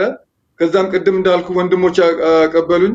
ከዛ ያን ትኩሱን ልክ በሻይ ቅጠል ፋንታ ዝንጅብልና ነጭ ሽንኩርት ያደረኩ በተለይ ሎሚ ያደረኩ ትኩስ እየጠጣሁኝ ነው። ሌላ ምንም ያደረኩት ነገር የለም እና አንድ አቶ በላይ ያመጣልኝ አለ የባህር ዛፍ ጭማቂ ያለ እሱን እያፈላሁኝ በውሃ አድርጌ ሽታፍን ከፍቼ በአፍንጫዬ በአፌ ያው እሱ በነገረኝ መሰረት ቫይረሱ ብዙን ጊዜ በጉሮሮና በአፍንጫ አካባቢ ስለሚኖር ያን በሙቀት ኃይል ስቲሙ አቅልጦ ያወርደዋል እና እሱን የተጠቀምኩት እንጂ በተረፈ ምንም ያደረኩት ነገር እግዚአብሔር ራሱ በቸርነቱ በተለይ አሁን ልጄ ምንም ያደረገችው ነገር የለም። ምንም ነገር በራሱ ጊዜ ነው የዳነች። እኔ ነኝ ባይሆን አሁን ያልኩ ነገር ያደረኩት እና የእግዚአብሔር ቸርነቱ ሆኖ ነው የዳንኩት እንጂ በራሴ ኃይል አይደለም። ከማጠቃለላችን በፊት ወይዘሪት ሰብለ ወንጌል እንደው ይሄ ቫይረስ በመከሰቱ እንግዲህ ሲፎልስ ሳውዝ ዳኮታ ትንሽ ራቅ ያለ አካባቢ ይመስለኛል። እዚህኛ በምስራቅ ዩናይትድ ስቴትስ ነው ያለነው። ብዙ የኢትዮጵያ አበሻ የሚኖርበት አካባቢ ነው። እዛ አካባቢ ትንሽ ራቅ ያለ ከመሆኑ ጋር ተያይዞ እንዲህ አይነት ነገር የተለመደ አይደለም። የዛ አካባቢ ስምም በተለያየ መልኩ በሚዲያም የሚጠቀስ አይደለምና ይሄ ክስተት ግን ጎላ ብላችሁ እንድትወጡ እያደረጋችሁ ነው። በተለይ እናንተ የምትሰሩበት የስጋ ማቀነባበሪያ ፋብሪካ የከተማውን ህይወት ያበሻውን ህይወት አጠቃላይ ይቀይራል ብላችሁ ትሰጋላችሁ? ከዚህ በኋላ ከተማዋስ በአሁን ሰዓት ምን ትመስላለች? እንዲህ አይነቱን ዜና እንዴት እያስተናገደች ነው? አበሻው እንዴት እየሆነ ነው ያለው የሚለውም ነገር መቼም በጥያቄ መልክ እየተነሳ ስላለ ነው ጥያቄውን ከማሰናበቴ በፊት ያነሳሁትና ምን ሊሆን ይችላል በአጠቃላይ ከዚህ በኋላ እናንተ አኗኗራችሁ በዛ ያለው አጠቃላይ ህይወታችሁ ሊቀየር ይችላል? እንግዲህ በተወሰነ መልኩ ይቀየራል የሚል ግምት አለኝ። ምክንያቱም አብዛኛው ሀበሻ እንግዲህ ከጓደኞቼም ከምሰማውም ደውዬም ከማወራቸው አብዛኛው በስጋት ነው ያለና በተለይ ካምፓኒ ውስጥ ተመልሶ ገብቶ የመስራት እንደገና የነበረውን ህይወት የመቀጠል አብዛኛው ሰው በስጋት ነው ያለው። እንዴት ነው ተመልሰን እንሰራለን? ምንም እንኳን ከተማዋ ትንሽ ብትሆንም የተመቸ ነገር ነው፣ ብዙም የተለየ ነገር የለውም። ጥሩ ከተማ ነው። ግን አሁን በጣም ትልቁ ስጋት ሆኖ ያለ የሚመስለኝ እንግዲህ ካምፓኒ ውስጥ ተመልሰን ገብተን እንሰራለን ወይ የሚለው ነው በአብዛኞቻችን ላይ ይመስለኛል። እንግዲህ ይሄን ስጋት ነው ያለና እንደምሰማውም የመገለል ነገር አለ እዛ ካምፓኒ የሚሰሩ ሰዎችን የመገለል ነገር አለ ይባላል እኔ ላይ እስካሁን ድረስ የደረሰ ነገር የለም ግን በብዛት ተመልሰን ገብተን ስራ እንሰራለን ወይ እንደነበረ ህይወታችን ይቀጥላል ወይ የሚለው ያ ትልቅ ስጋት ይመስለኛል ይሄ እንደውም በመጨረሻ ጥሩ ነጥብ ነው ያነሱት ወይዘሪት ሰብለ ወንጌል ይሄ መገለል የሚባለው ነገር ነው ምናልባት እናንተም እንደዚህ በድፍረት ወጣችሁ ወገኖቻችን ከኛ ልምድ ከኛ ከደረሰብን መጥፎ አጋጣሚም ትምርት ወስደው ራሳቸውን እንዲጠብቁ በሚል በድፍረት ወጣችሁ ይሄንን በጣም ጠቃሚና ጥሩ የሆነ መድረክ ላይ ተሳታፊ በመሆናችሁ በእውነቱ ከልብ ነው ማመሰግነው እንግዲህ መገለል የሚለው ነገር በጣም የተነሳ ነው ያለው በቅርቡ ከጄኔቫ እንደዚሁ በዚህ በቫይረሱ ተይዞ በከፍተኛ የጤና ችግር ውስጥ የሰነበተ አይሲ ውስጥ ሊገባ የተደረሰ አንድ ኢትዮጵያዊ ካገገመ በኋላ አግኝቼው ጠይቄው ነበር ለዚህ መድረክ እንግዳ ላድርገው ፈልጌ በኋላ ላይ መገለሉን ፈርቶ መቅረብ እንደማይፈልግ ነው የገለጸልኝ እንደውም ለዚህ እንደ አንድ አብነት ያነሳው በአውቶቡስ ውስጥ ሲገባ እዛ አውቶቡስ ውስጥ የነበሩ ሌሎች ኢትዮጵያውያን ከአውቶቡሱ መውረዳቸው የሱ መግባት አይተው እነሱ መውጣታቸውን ነው የገለጸልኝና እንዲህ አይነት መገለል ሊመጣ ይችላል ሰው በፍራት ወደ አደባባይ ላይ ወጣ ይችላል በእናንተም እንደናንተ አይነቱም በቫይረሱ ተያዘ ያልተያዘውም መገለልና በሁለቱም አቅጣጫ ሊመጣ ይችላልና እንደው አቶ አርጋው እንዲህ አይነቱን ነገር እንዴት ልንቋቋመው እንችላለን እናንተስ ከዚህ ስሜት ወጣችሁ አይ ሌላው ላይ ልናስተላልፍ እንችላለን ከሚለው ስጋት ወጣችሁ ከመገለልና አድሎ ስሜት ወጣችሁ ጥሩ አስተዋጽኦ የምታደርጉበት ነገር እንዲመጣ ያስፈልጋልና በዚህ አንፃር ምን ይላሉ እንግዲህ ይሄ በሽታ እኛ ወደን ፈቅደን አላመጣ ነው ሌላው ህብረተሰብ እንደተያዘ በስራ ላይ ቦታ ሆነን ነው ያው እኛ ሳንፈልገው ማለት በጥቃቂ ጉዳት ይሁን ባለማወቅም ይሁን ይዞናል ግን ህብረተሰቡ ቅድም ነግሬሃለሁ ህብረተሰቡ የማግለል ስሜት አለ እውነቷን ነው ያን 2-3 ቦታ አሁን ከትናንት ወዲያ ወጥቼ ነበር በቃ እስከመጥቋት ማለት ነው እስከ እስከሚሸሹ ድረስ አይቻለሁ ግን በውስጥ ያዘኝ ምንም ማድረግ አልቻልኩምና ሰው ባይሆን ጥንቃቄ እናድርግ እኛም ራሳችን ጥንቃቄ እናድርግ እነሱም የራሳቸው ጥንቃቄ ያድርጉ እንጂ ጥሩ አይደለም ከበሽታው በላይ መገለሉ በጣም ፊል አድርጋል ይሰማል ገብቷል እኔ በጣም ነው የሰማኝ የመጀመሪያ ጊዜ ነው እንግዲህ በእኔ ላይ ተከሰተው ሷያቴ እንዳለች ስለዚህ ይሄን ጉዳይ እነሱም ሰው የህብረተሰቡ ቀም ብሎ ቢያስብ ባይሆን የሚሻል ነገር ማድረግ ያለባቸው ነገር ጥንቃቄ የሚያደርጉት ነገር ጥንቃቄ ማድረግ እኛም እንኳን የሆነ ችግር እንኳን ቢኖር እንደዚህ አድርጉ ከመክመር እንጂ መምከር እንጂ እንደዚህ ህብረተሰብ መገለሉ በጣም መጥፎና አጸያፊ ነገር ነው እና ሌላው ደግሞ በቅድም ለሷን ድርገዛውን እኛ ወደ ካምፓኒ መመለሱ ጉዳይ በመገለሉ ምክንያት ነው ብዙ ሰው መግባት የማይፈልገው ምክንያቱም ዛስ ያላዛቸው ሰዎች አሉ አሁን እኛ ኦሬዲ ያዘሰው ከመላጎን እንታወቃለን እና እንዴት አድርገን እንገባለን አሁን ዋና የተሰማን ያለው በሽተኛ ሆነን ገብተን እዛ የሚሰማን ስሜት ነው እየጎዳን ያለው ህብረተሰቡ ቆም ብሎ ቢያስብና በዚህ ጉዳይ ቢያስብበት ጥሩ ነው ይላልው አው እንግዲህ ሰፊ ርዕሰ ጉዳይ ነው በጣምም ልንታገለው የሚገባ ጉዳይ ነው መገለሉ የበለጠ ከቫይረሱ የበለጠ ሰውን እየጎዳ እንዳለም አንዳንድ የሚወጡ ሪፖርቶችም ከስናምሮ ጋር ተያይዞ እየሰማን ያለነውና ወይዘሪት ሰብለ ወንጌል እንደው በዚህ ዙሪያ ምን ማለት ይቻላል ራሳችሁ የሚሰማችሁ ስሜት አለ ራስን ማግለል መደበቅ ይሄ ደግሞ የበለጠ ሌላው ቫይረሱን ለመከላከል የሚደረገውን ጥረት የሚያዳክም ይመስለኛል ከዛ ባሻገር ደግሞ በቫይረሱ ያልተያዘ ሰው እንደ አይነቱን በቫይረሱ የተያዘን ሰው የመሸሽ የማግለሉ ነገር ምንም ውጤት የሌለው የበለጠ የሚያወሳስብ ቫይረሱን ስርጭት የሚያፋጥን እንደሆነ ይታመናልና ምን ይላሉ እርሶ በዚህ አንፃር እንግዲህ በዚህ ቫይረስ የመያዝ ቻንሱ ከፍተኛ ነው እንግዲህ ማንም ሰው ፈልጎ ወይ መርጦ አይደለም በዚህ በሽታ የሚያዘውና ራስን አውጥቶ መንገሩና እኔ በኮቪድ-19 ተጠቅቻለሁኝ ወገኖቼ ባካችሁ ራሳችሁን ጠብቁ ስላልኩኝ እምገለልና ሰው በመጥፎ የሚያይ ከሆነ ያ የሰው አመለካከት ነው እኔ እዚህ ጋር መናገር የምፈልገው ነገር እኔ ላይ የደረሰው ነገር በእኔ በልጄም ላይ የስነልቦና ጫናው 14 ቀን ሙሉ ልጅህን ሳታይ ራስን አግልለህ ነገ ምን ይሆናል ይሻለኛል ኖርማል ላይፍ ይቀጥላል የሚለውን ጭንቀት ሌላው ወገኔም እንዳይጨነቀው ራሱን መጠበቅ አስቀድሞ መከላከል በሽታው ከያዘ በኋላስ ደግሞ ምንድነው ማድረግ ያለበት ምን አይነት ጥንቃቄ ነው መውሰድ ያለበት ከበሽታው ራሱን ነፃ ለማድረግ የሚለውን ለማስተላለፍ ነው እዚህ ጋር ደፍሬንም የወጣሁትና አጋጣሚ እኔ እንደታመምኩኝ ለሁሉ ለጓደኞቼም ደውዬ ነው የተናገርኩት። ምንም የምፈራበት ወይ የምሸማቀቅበት ነገር አይደለም። ምናልባት የጊዜ ጉዳይ ይሆናል እንጂ እንደ ቁጥሩ ከሆነ አብዛኛው ሰው የመያዝ እድል ይኖረዋል ወይም ደግሞ እንደ ቀላል ጉንፋን ተይዞ አልፎት ሊሆን ይችላል። ስለዚህ መርጠን ስላልሆነ እባካችሁ ይሄ መገለሉ አስፈላጊ አይደለም። በማግለል የሚመጣ ነገር የለም። የባሰ ሰው ከማዘንና ከጭንቀት ከመጨመር ውጪ ምንም የሚፈጥርልን ነገር የለም። በዚህ ወቅት እንዲያውም ልዩነታችንን ወደ ጎን አድርገን ሰው በመሆኑ ብቻ ልናጽናና ልናበረታታ ይገባል። ዛሬ ሁሉም ሰው እየተጠቃ ነው። ሀብታም አይልም፣ ድሃ አይልም፣ ነጭ አይልም፣ ጥቁር አይልም፣ ጾታ እድሜ አይመርጥምና መገለሉ አስፈላጊ አይደለም። ከበሽታው የበለጠ ተያይዞ የሚመጣው የስነ ልቦና ችግር ከባድ ስለሆነ በተቻለን አቅም መቀራረብ፣ መተቃቀፍ፣ አይዞ መባባል ባንችል እንኳን በርቀት ሆነን በስልክም ቢሆን ርቀታችንም ጠብቀን ቢሆን አይዞሽ አይዞህ ያልፋል፣ ራስን ጠብቅ፣ ራስሽን ጠብቂ መባባሉ መልካም ነው። የሞራል ድጋፉ ከበሽታው የበለጠ ያን በሽተኛ ሊያጽናናውና ነገን ተስፋ ሊያደርግ ይችላል። ስለዚህ ተስፋ ባናስቆረጥ በቻልነው መጠን ጥሩ ነገር መናገር ካልቻለን ዝም እንበል። ጥሩ ነገር መናገር ከቻለን ደግሞ አይዞ በርቺ፣ አይዞሽ በርቺ በጸሎት መደጋገፉ ጥሩ ነው ብዬ ነው የማስበው። እንግዲህ የሕክምና ባለሙያዎች ይሄ ቫይረስ የተያዘን ሰው በጥንቃቄ ሕክምና ሲሰጡ ብዙ መስዋዕትነት የከፈሉ የሕክምና ባለሙያዎችን እናያለንና እነዚህ ሕክምና ባለሙያዎችን እያየን እኛም እንዲህ አይነት ማግለል ውስጥ መግባቱ በእውነት በጣም የሚያሳዝን ነገር ነው። በዚህ ዙሪያ ላይ የስነ አእምሮ ሐኪሞችንም እንደው መድረኩ ላይ አምጥተን ልናወያይ ፕሮግራም የምንይዝ ይሆናል።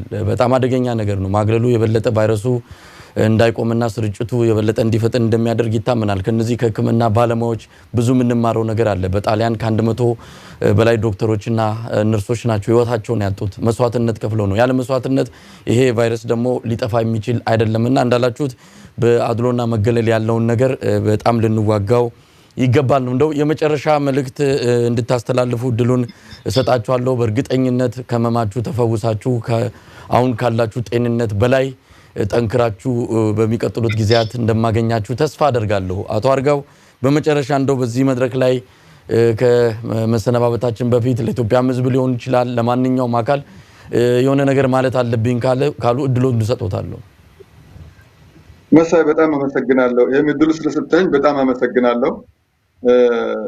ያለንን ሁኔታ በዚህ በበሽታው ያሳለፍነው ሌላው ህብረተሰባችን ትምህርት እንድንሰጥ ስለፈቀድክልን በጣም እጅግ አመሰግናለሁ። ቅድም ባልኩ በመገለሉ የመጣ ባይሆን ህብረተሰባችን ከጎናችን ቆሞ አይዟችሁ ብሎ ሞራል ቢሰጠን ይገባል እንጂ እንደገና ሌላ ህመም ባይጨምሩብን። እኔ ይሄ ነው የምለው ህብረተሰቡ። እንደጋር በተቻለ መጠን ደግሞ ቅድም እንዳልኩ ጥንቃቄ፣ ማንም ሰው እንደተያዘ ምልክት ያለበት ሰው የለም። ተይዟል ምልክት ያለበት የለም። ወንድም እህት ምንም ይሁን ሰው ራሱ ከጠበቀ ያኛውም ሰው ራሱ ከጠበቀ ባይሆን በሽታው ከአንዱ ከመተላለፍ ይቆማል እና ማንም ንጹህ ሊሆን አይችልም እና ራሱ በተቻለ መጠን ማንንም ሳያምን ራሱ ይጠብቅ። በተለይ የጤና ባለሙያዎች የሚነግሩት ትዕዛዝ መጠበቅ፣ መንግስት የሚነግሩት ትዕዛዝ መጠበቅ። በሽታው በጣም መጥፎና አስቀያሚ ነው። ከህመሙ በላይ በውስጥ የሚያሳድረው ተጽዕኖ በጣም ከባድ ስለሆነ እባካችሁ ተጠንቀቁ። ጥንቃቄን ማድረግ የመሰለ ነገር የለም። መጽሐፍ ራሱ ይላል ጥንቃቄ ይጋርዳል ይላል። ይሄ መጽሐፍ ቅዱስ ቃል ነው። ጥንቃቄ ለአባቱ ነው። ከሱ አልፎ ደግሞ ለእህቱ፣ ለወንድሙ፣ ለልጁ፣ ለቤተሰቡ ለሁሉ ይጠቅማልና ለጥንቃቄ ወደ ኋላ እንበላለሁ። አመሰግናለሁ መሳይ። ወይዘሪት ሰብለም ለእርሶም እድል ልስጥና ዝግጅታችን እናበቃለን። እሺ አመሰግናለሁ። በቅድሚያ እንግዲህ ልዑል እግዚአብሔርን ነው የማመሰግነው። ይሄን ቀን አሳልፎ ያን መከራ አሳልፎ እዚህ ዛሬ እናንተ ጋር መናገር እንድችል ስላደረገኝ እግዚአብሔርን አመሰግናለሁኝ። እናቱ ወላዲተ አምላክን አመሰግናለሁኝ። ከዛ በተረፈ በስልክም እያጽናኑ በጸሎትም ጓደኞቼን፣ ቤተሰቦቼን፣ አገር ውስጥ ያሉ ኢትዮጵያውያኖችንም እዚህም ያሉትንም ሁሉንም አመሰግናለሁ። እግዚአብሔር ያክብርልኝ። አንተንም አመሰግናለሁ። እባካችሁ ራሳችሁን ጠብቁ። የእናንተ መኖር ለኛ፣ የኛ መኖር ለእናንተ ነውና እቺን ቀን ተሳስበን ተጋግዘን ራሳችንን ጠብቀን እንለፍ።